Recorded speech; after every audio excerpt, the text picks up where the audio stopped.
Bueno, este es el circuito de polarización fija. Las resistencias que nosotros vamos a utilizar es que para la resistencia de la base van a ser 120 kilo ohms y para la resistencia del colector va a ser de 460 ohms. Básicamente, como es polarización fija, necesitamos que aquí no haya ninguna resistencia para que pueda ser cero el voltaje en él. Y es por consigna que el voltaje de la base al emisor va a ser de 0.7 y si lo evaluamos para el punto B siempre va a ser de 0.7 en este caso de polarización fija.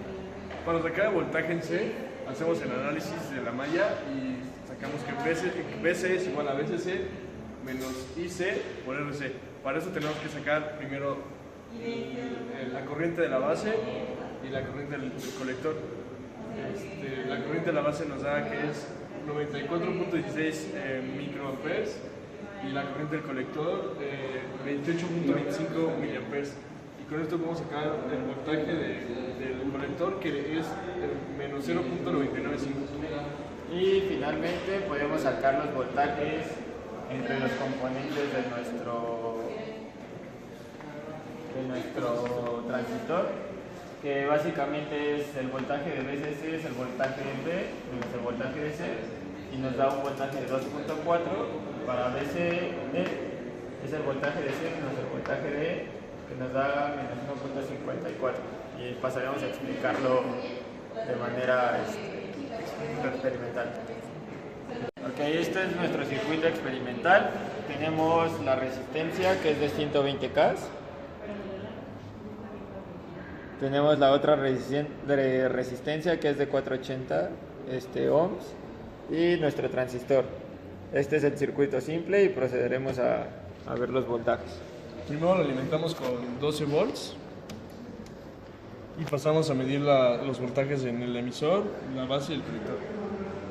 Primero medimos el voltaje en el emisor, que ya sabemos que da 0. Luego medimos el voltaje en la base, que igual sabemos que da 0.7. Y finalmente medimos el voltaje en el colector, que en el análisis teórico nos dio 0.995. Entonces, como podemos ver, hicimos nuestro análisis bien.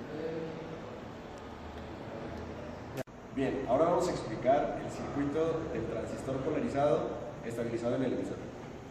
En este caso vamos a ocupar los mismos valores que ocupamos en el primer circuito, que son la resistencia de base de 120 kilo ohms, resistencia del colector de 460 ohms y una resistencia en el emisor que va a ser en serie de 120 ohms. Bueno, lo que primero hicimos aquí fue despejar la IB, la corriente que pasa en B, para después poder calcular con eso la corriente que pasa en el colector. Perdón.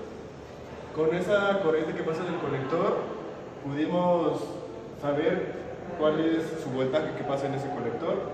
Posteriormente, con la corriente del colector y la resistencia del emisor, se calculó el voltaje del emisor. Posterior a eso, se hizo la suma del voltaje del emisor más el voltaje de base, para sacar el voltaje de base, que es 3.2. Y ahora pasaremos para la prueba práctica para confirmar los valores que fueron arrojados.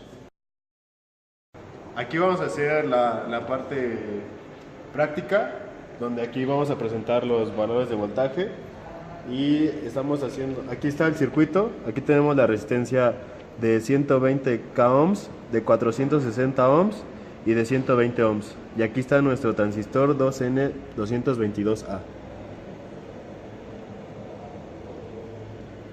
Ahora vamos a confirmar los voltajes que fueron calculados y vamos a medir primero el voltaje de base, el cual va a ser, en este caso,